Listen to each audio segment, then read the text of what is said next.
Hi everyone, it's Amy and welcome to Faux Leather Crafts Camp. In today's video, I'll be showing you how to make these summery keychains using faux leather heat transfer vinyl and a Cricut. These are so fun in a motel keychain style, and I also have a blank one that you can customize yourself. Now, if you don't already have these SVGs, I'll let you know in just a moment how you can go ahead and grab those, and I'll have a little more information for you all about Faux Leather Crafts Camp. But first, let's hop into going over the tools and materials we'll be using to make this project. So I'll be using my Cricut Maker today, but you can use any of the current Cricut machines because they all cut faux leather with that standard fine point blade. And I'll have links to all of the materials here for your convenience. Now, the faux leather that I'm using is a sheet, but you could also buy faux leather in rolls. The important thing is that the texture is smooth, and that way our heat transfer vinyl will stick when we press it. I'm using regular Caesar Easy Weed for my heat transfer vinyl. You're going to want a heat transfer vinyl that weeds nicely because there are some smaller elements on these designs. You could also use something like Cricut Foil Iron-On, which I find weeds very nicely too. To press the heat transfer vinyl onto the faux leather, I'm going to use my Easy Press Mini, but you could use a regular Easy Press as well, set to about 265 degrees. You'll need a cover sheet of some kind, like a Teflon sheet or butcher paper or parchment paper, and you'll also need a heat pressing pad to protect your surface. When we cut the faux leather, I'll be using my purple strong grip cutting mat and then the green standard mat to cut my heat transfer vinyl. If you're using the Cricut Joy, you can use the green Joy size mats that come with those machines. You'll also want to have some blue painter's tape on hand. This helps us get good cuts with the faux leather. Some craft scissors, some detail scissors if you have them. Also a weeding tool of some kind. You could use a pin pen or a hook style. You'll need some glue to glue the keychain front and back together. My favorite is Beacon Fabri-Tac because it spreads smoothly and it has a really nice bond. You could use something also like Barely Art Glue. This one does absorb into the faux leather a little bit, so you'll need to use more of that if you use something like that one. Now, the keychain hardware is very simple. It's just a 10mm jump ring and then also a split ring key ring. And these come in lots of different metal finishes, so you can really have fun with these. And then I'll be attaching those with my jewelry making pliers. I have 2 pair of flat nose pliers, and you could add an optional faux suede tassel if you wanted to. Okay, so let's hop into how to get the SVGs for this project, and then we'll go into Design Space and we'll get our file all ready to cut.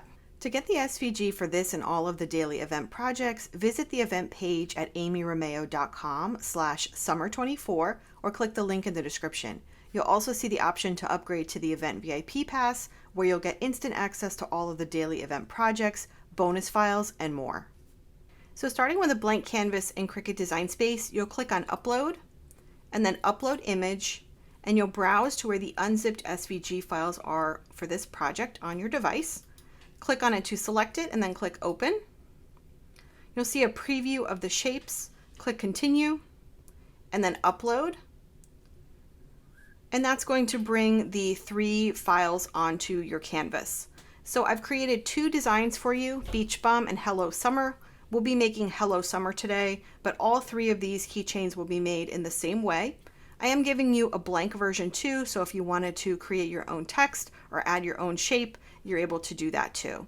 So the first thing we need to do is ungroup all of these shapes. So I'm going to click Ungroup, and then I'm going to click on each one of these other groupings and ungroup those as well. And that's because I want to delete the beach bum off of my canvas since we won't be cutting that one today. So let me just select that and click Delete. So you can see here, these are front and back style keychains. We're going to cut the bottom layer from faux leather, and then we'll apply the heat transfer vinyl on top, and then we will glue those fronts and backs together. Now for this blank one here, I just wanted to show you quickly, if you wanted to add a shape, for example, you could click on Shapes. Let's just pick a heart. You can drag it over here, make it a little smaller, sort of get it the way you want it. You would do this exact same process with text. Click on the color. You could change it to that same white color or really any color you prefer. And then clicking on the heart and clicking on the white layer, which is the lines of the Motel Keychain, you'll want to make sure that those are aligned. So we're going to center them horizontally, also center them vertically. And then the next thing I'm going to do is click Attach.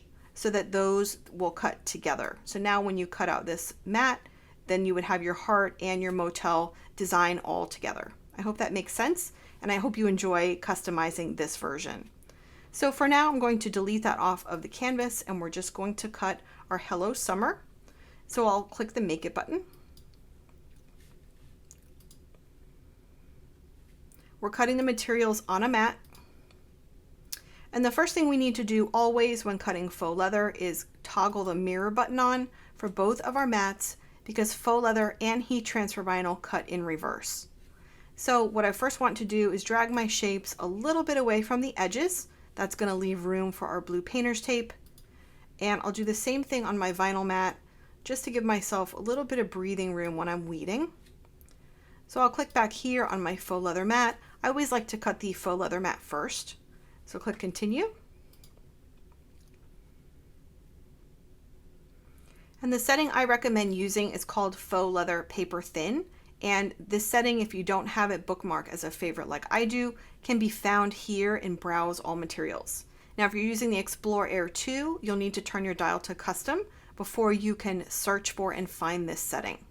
Once you've found it, click on it and then choose More Pressure. And here's the reminder from Cricut that we're just using the regular fine point blade that is already in our machine. Now for cutting the vinyl layer, you'll want to use the manufacturer's recommended cut setting for your particular material. I'm going to end up using the iron-on vinyl setting with default pressure. Okay, so let's hop back over to my overhead camera. We'll get our mats cut out and our keychain assembled. So I've already trimmed my faux leather down to a shape that is just slightly larger than our shapes that are going to cut. And this is because the smaller piece of faux leather that we put on the mat, the less it will shift around and mess up the cut. So pretty side down on our purple strong grip mat, you want to press it really well with your hands or roll over it with a brayer. And then I'm just placing some pieces of blue painter's tape on all sides to really get that faux leather stuck to the mat. These can be peeled up and reused as many times as you'd like. We already have our faux leather paper thin setting with more pressure ready to go. So we'll just load this mat into the machine and begin the cut.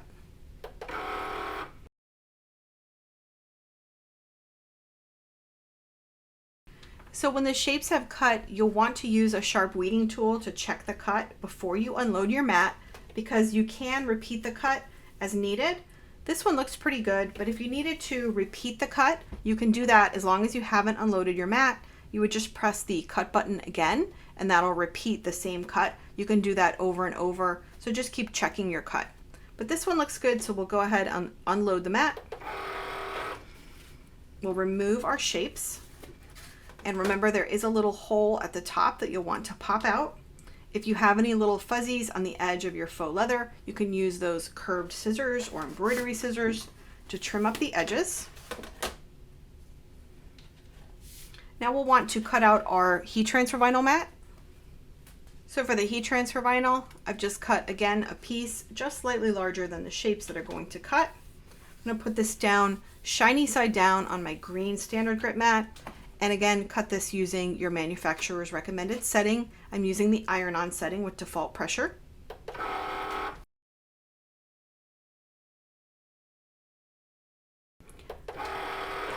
So our heat transfer vinyl mat has finished cutting, and now I'm just going to use my sharp weeding tool and weed away all of the excess vinyl.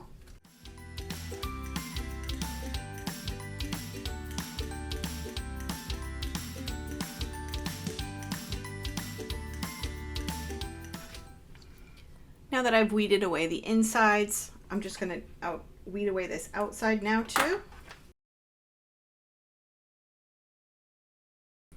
So now my shapes are completely weeded. I'm just going to use my scissors to cut these two apart. So I have my vinyl layers weeded out and my faux leather shapes trimmed with any fuzzies off the edges.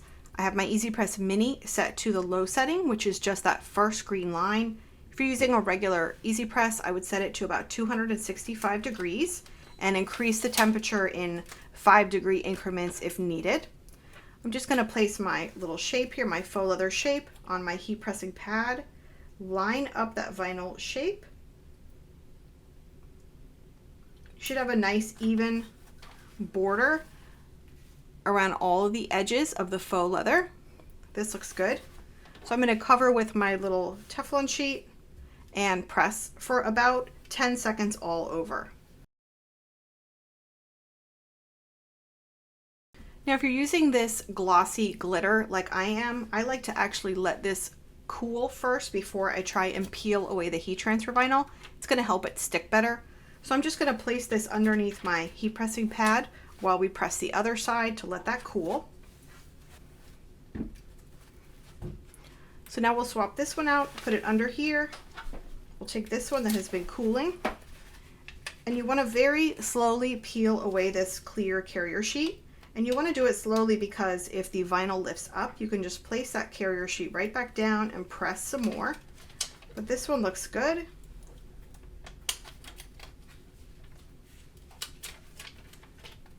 I also like to cover these for just another few seconds and press without that clear carrier sheet.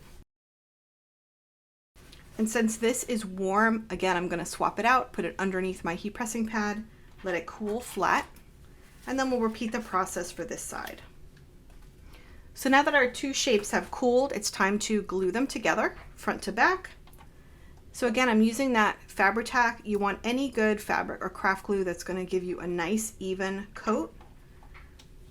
So all I'm going to do is put glue on the back of one of these sides. You want to get up around that hole, get close to the edge, but not all the way to the edge, because this glue will seep to the edges and help us get a nice firm seal.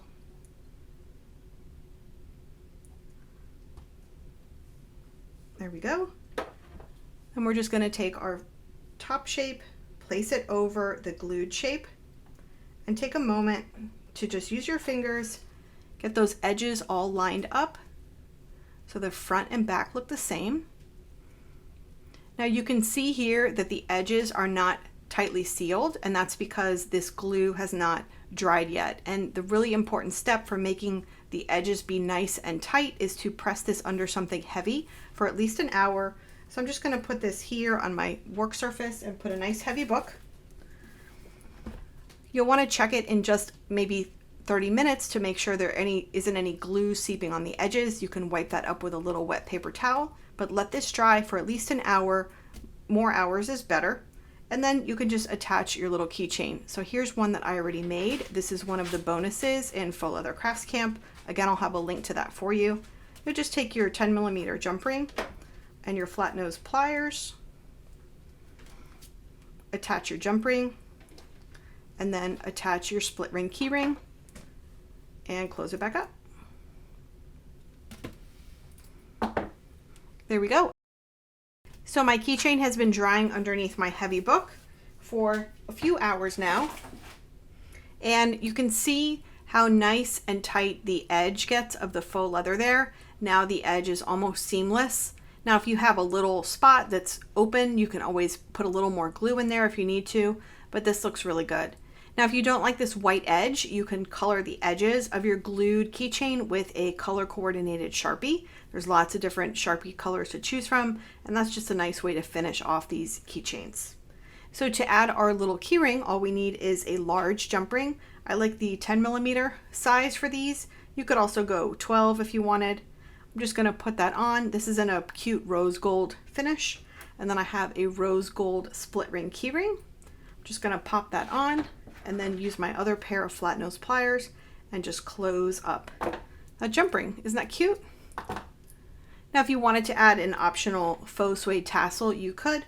I recommend adding the tassel on with another jump ring just to allow for some movement and some play. So isn't that cute? So these are the two designs that you'll get with this project, along with the blank one, so you can create your own keychain look. Remember, to get this and all the event files for the Faux Leather Crafts Camp event, visit amyromeo.com/summer24. Thanks so much for watching, and I'll see you in the next video.